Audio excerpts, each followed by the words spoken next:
Hey guys,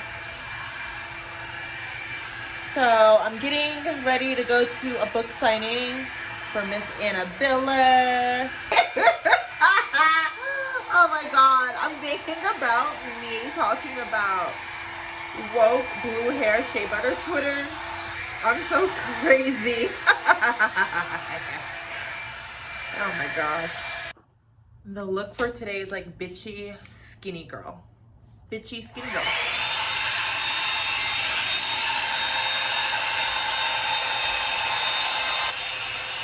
So I look crazy right now. I just like blow dry my hair. I gotta put my lips on. I hate being blonde. Like, I toned this hair. I just toned it. I washed it earlier. Like, it is so ugly. It's making me look like 10 years older than I am. Like, especially since I've lost weight, my face has gotten a little thinner, and the blonde hair and like the cheekbones are not, it's giving like, it's a little too aggressive. I don't like it. Anyway, Annabella at Book Soup in West Hollywood, Bluebeard Castle, book signing. Let's freaking go. I'm going to wear, I believe, like these bell bottoms, probably put on a black tank top, a black turtleneck with my jewelry. Super sleek, super cute, super or I may do blue jeans and my Repetto dupe, so we shall see. This vlog is all over the place, but okay. Did I unplug my thing? I did not. There's like this little wet part, but I'm gonna wear the turtleneck. Oh my god, I look so bossy, skinny legend. I love it.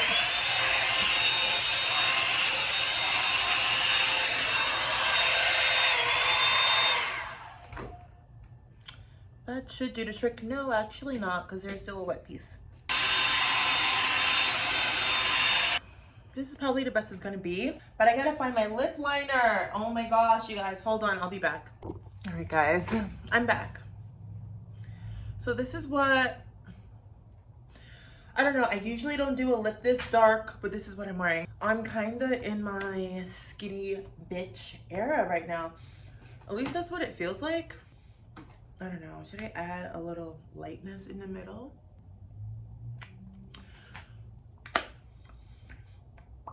I don't know. Gosh, I'm one of those people that will have like 500 different things on their lip. Like my lip combo is like always like 500 different things. There we are, that's much better.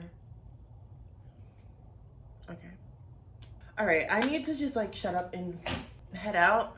Even though this look is giving like skinny, rich bitch, that is not what I am. So we will be taking the bus there.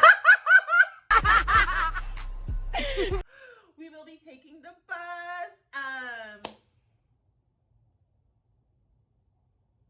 That means I have to get ready a little bit earlier. But anyway, let me show you the outfit, and I'm gonna show you the pants that I'm wearing that I bought like 2 years ago. They fit me 2 years ago, but they didn't really buckle or zip, and they were just too tight to be comfortable. But today, they fit. They fit. But let me show you guys the skinny outfit. All right, so I just blow dried my hair, and I'm feeling really like boss skinny lady. I'm feeling really boss skinny lady. Like, I'm feeling really boss skinny lady, but it's giving skinny. Putting on my socks.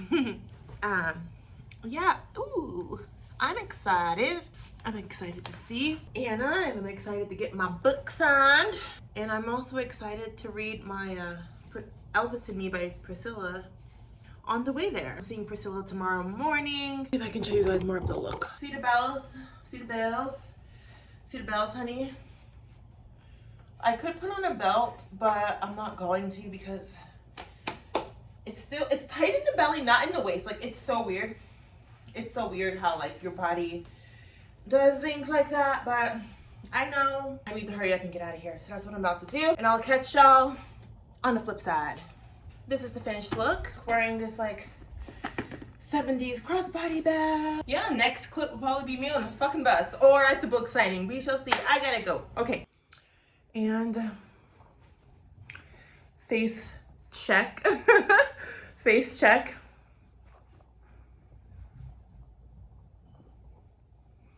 It's really giving like skinny bitch. Even though I'm not skinny, that's what it's giving. It's like, it's giving like skinny bitch. Don't fucking talk to me. Talk to my agent. Like, that's what it's giving. It's giving skinny bitch. Love the way the blow dry brush did my hair.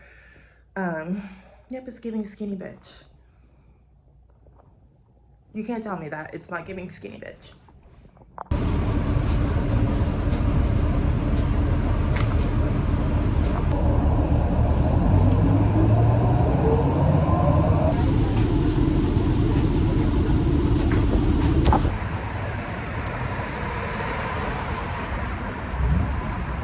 I gotta reapply my lips. It's actually cold, but I don't care how cold it is. I will never drink hot coffee ever.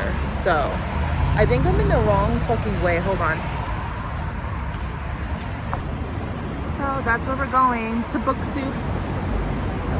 Books, vinyl, art, and let's go.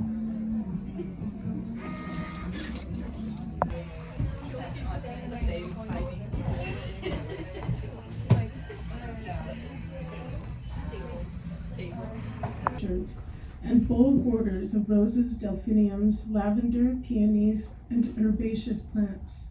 Here and there she came across a nude sculpture of a goddess or a nymph carved from stone, rising from a fountain or languishing under an arbor bursting with wisteria.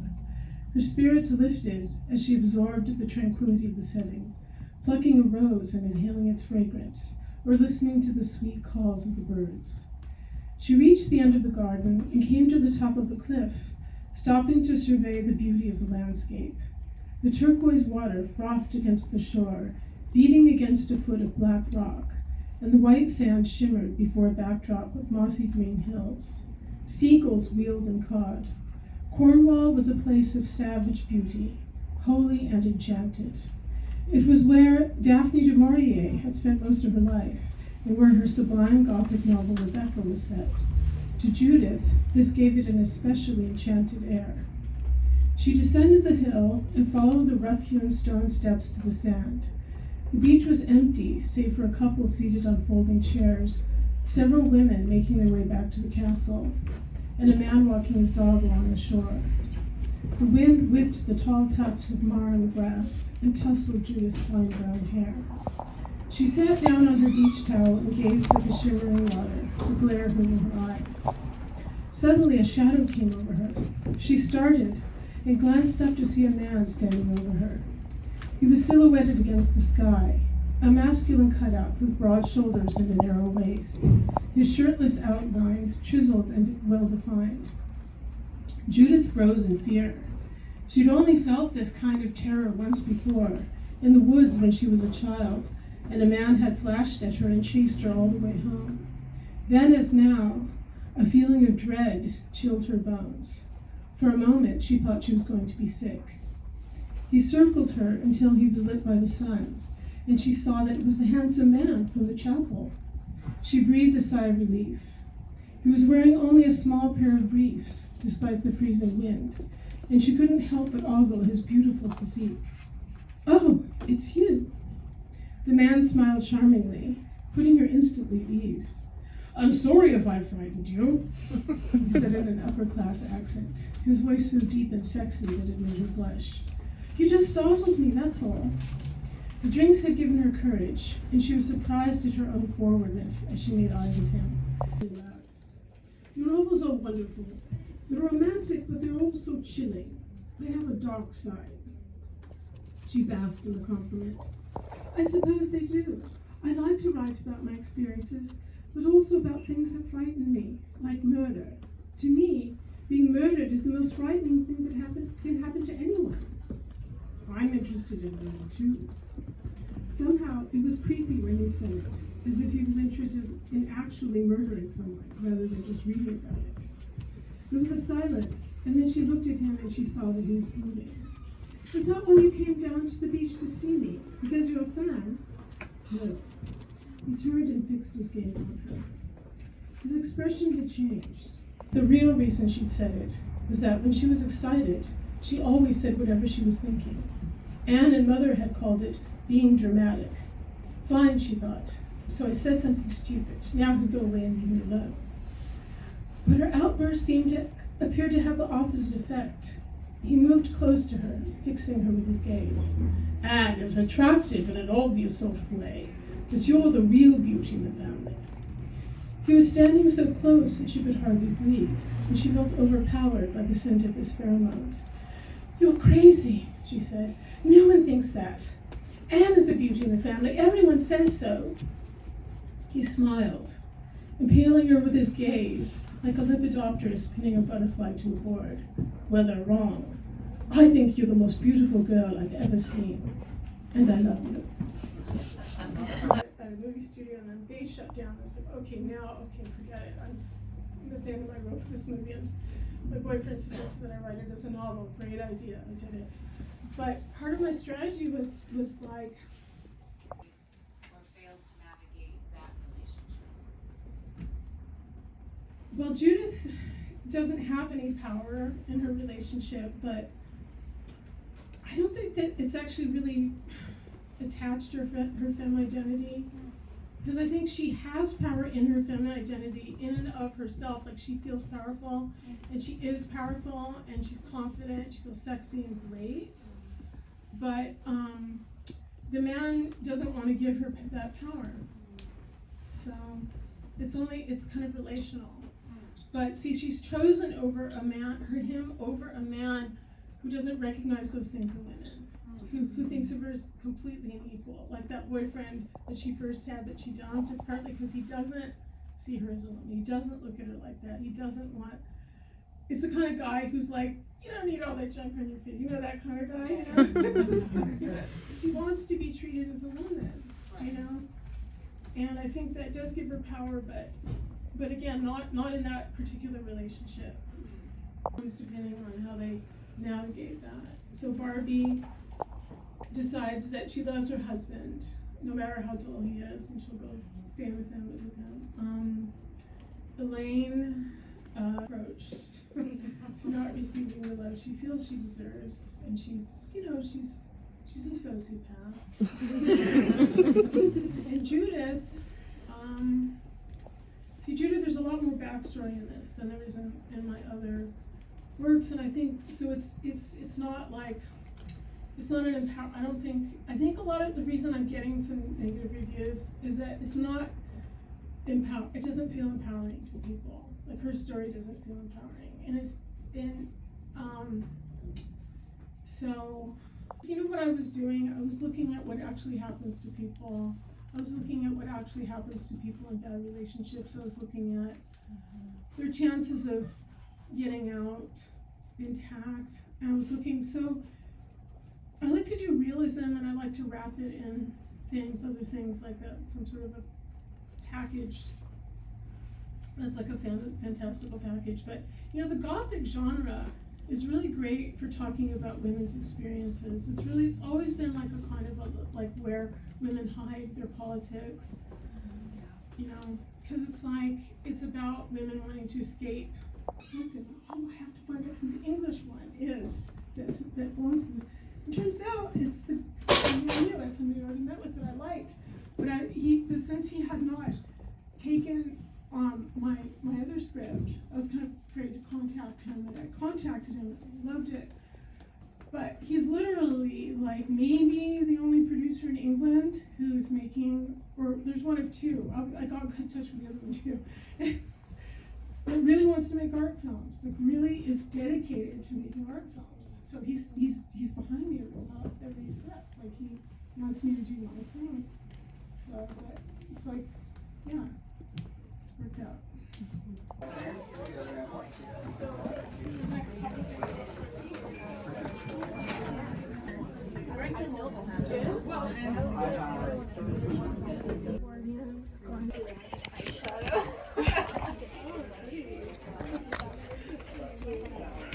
Hi, I'm here again.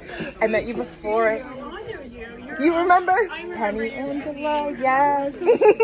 I'm happy to see you again. I know, I love that. I'm like, oh my god, I can believe you followed me. I saw your post about about Lana Del Rey. That's my girl. That's my bestie. You should have Lana in your movie. I still haven't met her.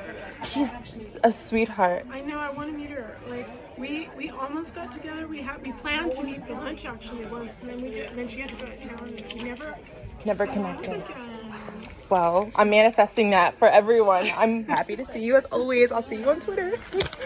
Bye, my love.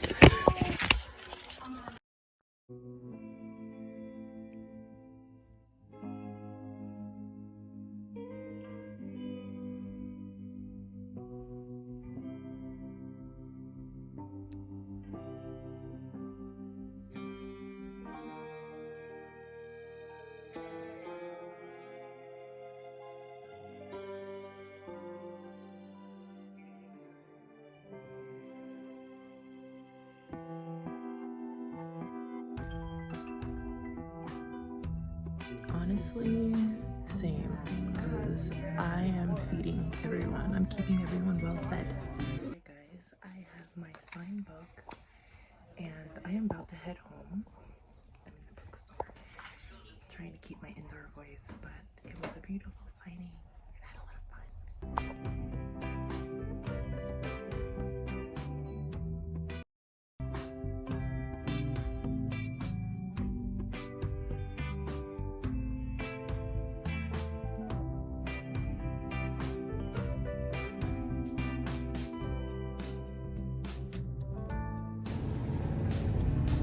Big difference. Look at this queen on the cover.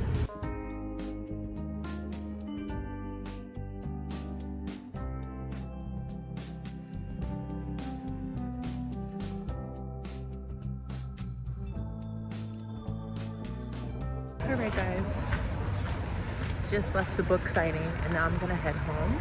I had a lot of fun. Ubers are a lot of money right now, so I am likely gonna take the bus till I get closer to my area. Then I'm gonna hop off the bus. And then from there, I'm going to go home. That is the plan. Okay? Okay. This is my signed copy of Bluebeard's Castle by Anna Biller, and she also passed out these like little postcards. Not exactly a postcard, but it says, let me read it to you. Some husbands are pussycats, some are harmless rogues, and some are Bluebeards. Judith wasn't sure which type she had married, but she wasn't taking any chances, so she decided to run away. Bluebeard's Castle, a novel by Anna Biller, director of The Love Witch. That's exactly what it says. And here's my signed copy right here. Let me open it up. It says to Penny with Anna Biller's signature and a heart. So, oops.